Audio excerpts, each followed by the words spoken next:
मंगळवेढा उपसा सिंचन योजनेसाठी राज्य मंत्रिमंडळानं मंजुरी देत निधीच्या तरतुदीची घोषणा केल्यानंतर मंगळवेढ्यात आमदार समाधान आवताडे समर्थकांकडून महायुती सरकारच्या या निर्णयाचं स्वागत करतानाच आमदार समाधान आवताडे यांचा सत्कार केला होता। त्यानंतर मंगळवेढा उपसा सिंचन योजनेचं काम खरंच सुरू होणार की केवळ कागदोपत्री मंजुरी दाखवत निवडणुकीचा फंडा आहे अशी चर्चाही होताना दिसून आली होती।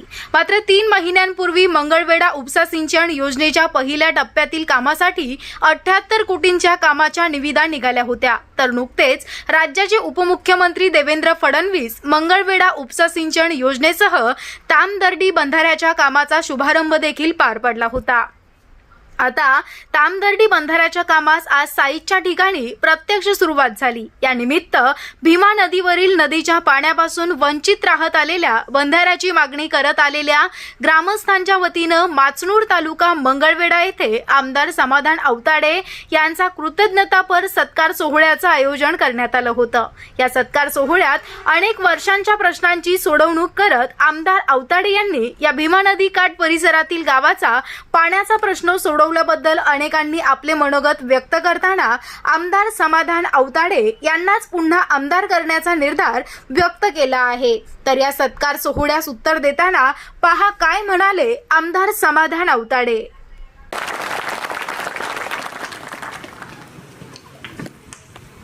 आज या ठिकाणी तामदर्डी बंधाऱ्याच्या हा बंधारा त्याचं काम चालू होतंय। त्या निमित्तानं या ठिकाणी शेतकरी मेळावा आणि कृतज्ञता सोहळा आज होतोय, माझा सत्कार होतोय आणि या सत्काराला या ठिकाणी सर्व शेतकऱ्यांना बोलत असताना या निमित्तानं उपस्थित खरं म्हणजे आता बराच वेळ झालेला आहे। व्यासपीठावरचे सगळ्या मान्यवरांची माफी मागून सर्व व्यासपीठावरचे मान्यवर आणि समोर उपस्थित असलेलेही तेवढेच मोठे मान्यवर आणि या ठिकाणी उपस्थित असलेल्या माझ्या माता भगिनी आणि युवक मित्र आणि पत्रकार बंधूंनो, खरं म्हणजे तामदर्डी बंधाऱ्याच्या बाबतीत परवाच आपल्या राज्याचे उपमुख्यमंत्री आपले नेते देवेंद्रजी फडणवीस साहेब यांनी याचा कार्यारंभ भूमिपूजन तर केलेलंच आहे।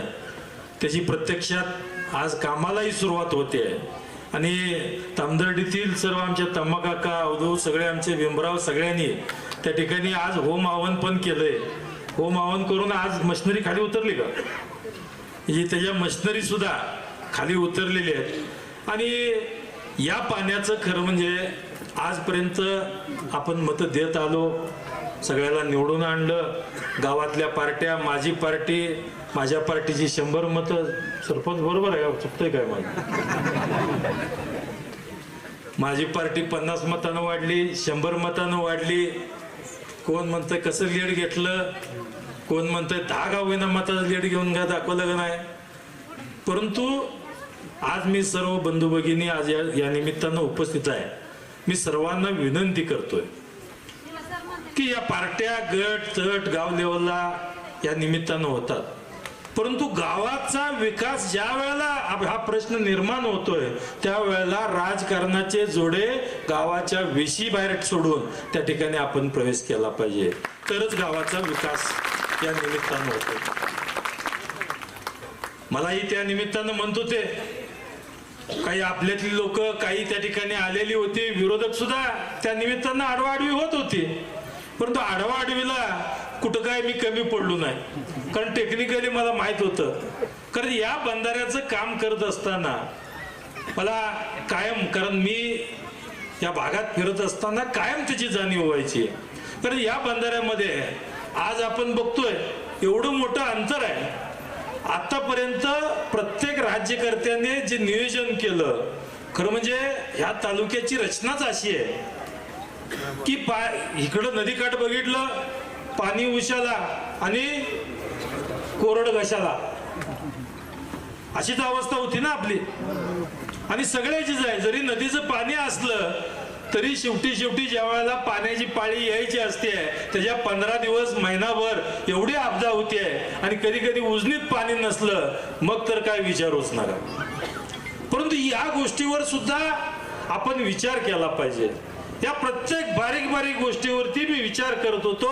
या बंधाऱ्याची स्थापना बऱ्याचशा अधिकाऱ्यांनी सांगितलं भीमा नदीत बंधारा कुठं होतोय का, आतापर्यंत कुठं झाला नाही. जे झाले ते बुडीत बंधारे झाले.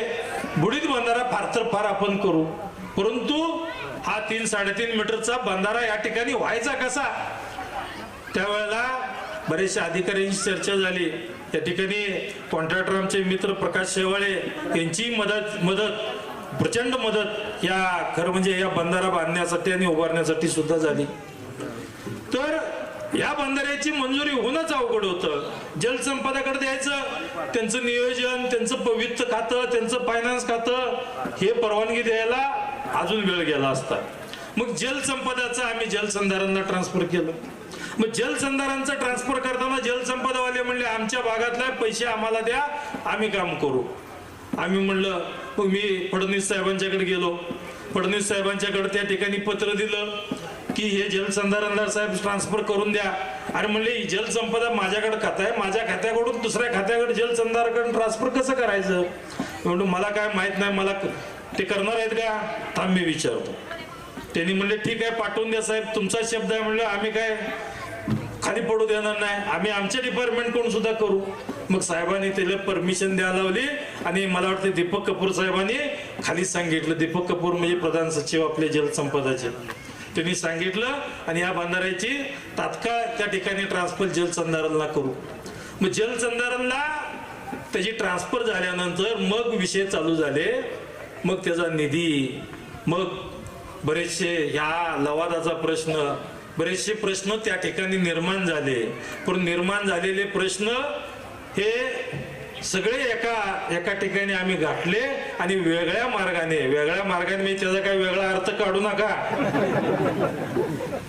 परंतु हे नियमात बसत नाही. भाषणात आम्हाला सांगता येत नाही, परंतु नियमात बसू नाहीतर नाही बसू, आपल्या माग फडणवीस साहेब त्या ठिकाणी खंबीरपणे असल्यामुळं त्या ठिकाणी नियमाचं काय जरी असलं तरी मी साहेबांना सांगितलं की साहेब हे बसतंय नाही बसतंय मला माहित नाही, की या बंधाऱ्याची हालत अशी आहे की पहिल्या या माशनूरच्या बंधाऱ्यापासून आरळीच्या बंधाऱ्यापर्यंत 19 किलोमीटर अंतर पडतंय. आणि 19 किलोमीटर मध्ये आरळी बंधाऱ्याची क्षमता किती आणि आरळी 19 किलोमीटर मधल्या लोकांनी करायचं काय. साहेबांना ज्या वेळेला पटलं हे 19 किलोमीटरचं अंतर हे खूप जास्त होते, कारण उजनीवरून जेवढे बंधारे होत आले एवढं मोठं अंतर कधीच कुठल्याच बंधाऱ्यात नाही आहे. आणि मधल्या लोकांनी करायचं काय. मग त्यावेळेला असा प्रश्न निर्माण झाल्यानंतर त्या ठिकाणी त्या बंधाऱ्याच्या मुहूर्तमेढ म्हणजे स्थापनेची सुरुवात त्या ठिकाणी झाली. आणि आज या ठिकाणी हा बंधारा होतोय. आज या बंधाऱ्याचं कर म्हणजे 35 कोटी रुपये त्याला मंजूर झाले. आणि 35 कोटी रुपये देऊन त्या ठिकाणी या बंधाऱ्याचं पाणी आपला माचनूरचा बंधाऱ्याला चिटकून जवळजवळ 1 मीटरभर पाणी बंधाऱ्याच्या खालपासून वरपर्यंत येईल अशी परिस्थिती आजची आहे. म्हणजे या बंधाऱ्याचं लिकेज थांबलं. मग कोण म्हणलं भागवतच म्हणला भाषणामध्ये की निवडणुकीचा नारळ इथूनच फोडलेला होता शुभारंभाचा प्रचाराचा. याच ठिकाणी आज कृतज्ञता मेळावा घेतला जातोय, आपला सत्कार केला जातोय. अनेक वर्षाची मागणी असलेल्या तामदर्डी बंधाऱ्याच्या कामं सुरुवात झालेली आहे. हा भीमा नदीतला 19 किलोमीटरचा जो परिसर होता जो पाण्यापासून वंचित राहत होता, इथल्या लोकांनी व्यथाही आता मांडलेल्या दिसते. आज त्यांनी कृतज्ञतापर सत्कारही केला आहे. काय सांगा. मी या भागाचं लोकप्रतिनिधित्व गेल्या 3 वर्ष झालं करतोय. 3 वर्षामध्ये 1 वर्ष तर कोरोनात गेला, 2च वर्ष मला काम करण्याची संधी मिळाली. आणि या 2 वर्षामध्ये या मतदारसंघामध्ये अनेक प्रश्न असे होते की त्या प्रश्नाला आतापर्यंत आश्वासनाचं गाजरच मिळत होतं आणि त्याच्यावरती राजकारण होतं. परंतु पंढरपूरचा MIDCचा प्रश्न असेल, पंढरपूरचा मलनिस्सारण म्हणजे STB प्लॅन्ट आहे त्याचा मोठा प्रश्न होता. आज या ठिकाणी तामदर्डीच्या बंधाऱ्याचा सुद्धा मोठा प्रश्न होता. शिवाय मंगळवेढा 24 गावच्या उपसा सिंचनचा प्रश्न हा मोठा होता. अनेक प्रश्न खरं म्हणजे या मतदारसंघात प्रलंबित होते. आणि एवढा निधी येऊनसुद्धा या मतदारसंघाचा बॅकलॉग अजून भरून निघाला नाही. आणि मला नक्की खात्री आहे की या पुढच्या कालावधीमध्ये 100% पुढच्या येणाऱ्या 5 वर्षांमध्ये या मतदारसंघाचा म्हणजे कुठलाच रस्ता, विजेचे प्रश्न, पाण्याचे प्रश्न हे 100% मी सोडवणार, एवढंच या निमित्तानं सांगू इच्छितो. दादा, याच ठिकाणी जन आशीर्वाद यात्रेच्या माध्यमातून भगीरथ भालकेंनी तुमच्यावर आरोप केले होते की 3,000 कोटी रुपयांचा निधी आणला असा खोटा दावा केला जातोय. प्रत्यक्ष विकास कामे काहीच नाहीत. त्याच वेळेला मंगळवेढा तालुक्यामध्ये गावोगावी फलक झळकत आहेत तुम्ही आणलेल्या निधीचे. अशा वेळेला पंढरपूरसाठी म्हणून तुम्ही काय सांगाल? पंढरपूर, मंगळवेढा या दोन्ही तालुक्यासाठी मी एवढंच सांगेन की आजपर्यंत तुम्ही सगळे आमदार बघितलेले आहेत आणि माझाही कार्यकाल जरी अल्पावधीचा 3 वर्षाचा असेल तर ते मी बघितलेला आहे. आणि निवडणुका आले का अशा झुळूक येत असतात, जात असतात. त्याकडे मला या मतदारसंघातल्या ही लोक आमची सुज्ञ आहेत, हे सगळे ओळखत आहेत की अशा झुळूक येत असतात. या टीका टिप्पणी ह्या येत असतात. लोक त्यांची जागा बरोबर त्यांना दाखवतील. काय होतं आहे की या निवडणुका आल्या म्हणजेच तुम्ही रिचेबल राहिला म्हणजे सगळं झालं म्हणजे असं नाही. या मतदारसंघामध्ये फिरलं पाहिजे, लोकांच्या त्या ठिकाणी समस्या जाणून घेतल्या पाहिजे, समस्या सोडवल्या पाहिजेत, सुखदुःखात गेलं पाहिजे. तर या सगळं केलं तर लोक तुम्हाला आपलीशी करतील. आणि त्यांना एवढंच या निमित्तानं सांगणं आहे की तुम्ही या आता जी तुम्ही टीका टिप्पणी करताय हे खरं टीका टिप्पणी दिवंगत माणसावर आम्ही बोलू नये, परंतु तुम्ही त्यांच्यावरतीच टीका करताय. आज ही टीका करतायत कुठं आहे निधी, कुठं आहे रस्ता, म्हणजे आत्तापर्यंत झालेलंच नाही. आणि जे झालं आहे त्याच्यावर बी तुम्ही जर टीका करायला लागला तर तुम्ही फक्त राजकारणासाठी, राजकारणाची पोळी भाजण्याचा हा मुख्य उद्देश आहे. आणि ही जनता सुज्ञ आहे, तुमची पोळी भाजू देणार नाही, एवढंच नाही. दादा, पंढरपूरकरांना तुमच्याकडून खूप मोठ्या अपेक्षा आहेत. आज 3.25 वर्षाच्या आपल्या आमदारकीच्या काळामध्ये पंढरपूरकरांसाठी तुम्ही काय दिलं आहे आणि कुठल्या विकास कामांना गती दिली आणि कुठला निधी आणला हे जाणून घेण्याची अपेक्षा आहे. नक्कीच आज पंढरपूर शहरामध्ये शेकडो कोटीचे रस्ते, ड्रेनेजच्या बाबतीतले शेकडो कोटीचं निधी या निमित्तानं आज माझ्या कालावधीमध्ये मी आणू शकलो. छोटे मोठे रस्ते आहेत, बरेचसे रस्ते असे आहेत की त्या निमित्तानं तिथं मुरमाची पाटी टाकू शकले नाहीत शहरामध्ये. तर त्या ठिकाणी सुद्धा कुंभार गल्लीचा रस्ता मी ज्या वेळेला आमदार झालो मला त्या निमित्तानं त्या लोकांनी तिथल्या बोलवलं होतं. मला गाडी लांब ठेवून त्या ठिकाणी चिखलात जावं लागलं. अशी परिस्थिती जर पंढरपूर शहरामध्ये असेल तर आत्तापर्यंत खरं म्हणजे काम किती झालं आणि किती केलं हा सुद्धा प्रश्नचिन्ह या ठिकाणी सगळ्या लोकांच्या त्या ठिकाणी होतो आहे. आणि आज लोक चांगल्या पद्धतीनं त्या ठिकाणी बोलू लागले आहेत की रस्त्याचे प्रश्न आहेत, पाण्याचे प्रश्न आहेत. मी आता म्हणणार नाही 100% सुटले, परंतु जेवढे सुटलेत त्याच्यापेक्षाही जास्त या पुढच्या कालावधीत 100% आपण सोडूया, एवढंच या निमित्तानं सांगतो. राज्याचे उपमुख्यमंत्री देवेंद्र फडणवीस हे नुकतेच मंगळवेढ्यामध्ये भूमिपूजन कार्यक्रमासाठी आले होते. आज तामदर्डी बंधाऱ्याचं कामही सुरू झालं. त्या ठिकाणी मशिनरी कामासाठी उतरल्यात असं तुम्ही सांगितलं आहे. त्याचवेळी त्या जनतेला त्यांनी एक संदेश दिलेला आहे की तुम्ही समाधानदादाच्या मागे राहा, मी तुमच्या अपेक्षा पूर्तता करण्यासाठी आम्ही त्यांच्या पाठीशी राहू.